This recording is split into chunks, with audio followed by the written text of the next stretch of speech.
Every part of this, the righteousness, the healing, the prosperity, every part of this you receive by faith. You don't get it just because. You receive it by faith. Now then, remember this, and you need to write this down if you hadn't done it before. Faith is the currency of heaven. See, Jesus has things stored up for you, but He has things stored up for you in the kingdom of heaven, where the enemy can't get to it. He said where moth and rust can't get it, where it doesn't get corrupted. So those treasures are laid up for you.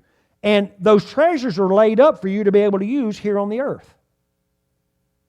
And the way that you make a withdrawal from that account that you have in heaven, everything that you will ever need to do everything that God has ever called you to do has already been given to you.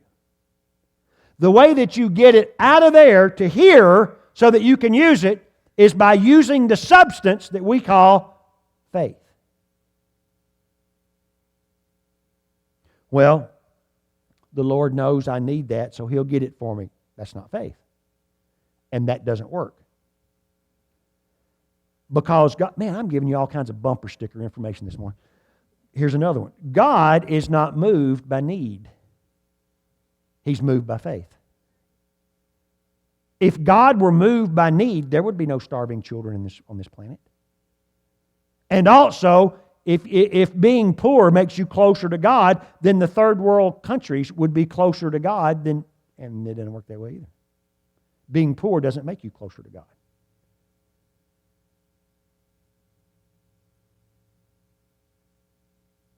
God is not moved by need. He is moved by faith. The just shall live by faith. Without faith, it's impossible to please God. One of the things that you have to guard against going to church here is this. Those of you that have been going here any length of time, you have heard enough word to float a battleship. I mean, you're not lacking where the Word is concerned, and you should not be lacking where your faith is concerned, because faith comes from hearing the Word. But the Word that you're going to walk in, the fruit, the success that you're going to have in the Word is the Word that you apply in your life, not just the Word that you hear. And there is a danger, because you go to a church like this, and I have heard the gamut of things. People will come up to me after service, shake my, Pastor, I learned so much today. You answered so many questions. I never knew that was in the Bible. Where has this church been? Well, we've been right here for 25 years. It's just like y'all popped up overnight. Well, if that was the longest night in the history of mankind. So, but what happens is the same thing that happens to you. The same thing happened to me.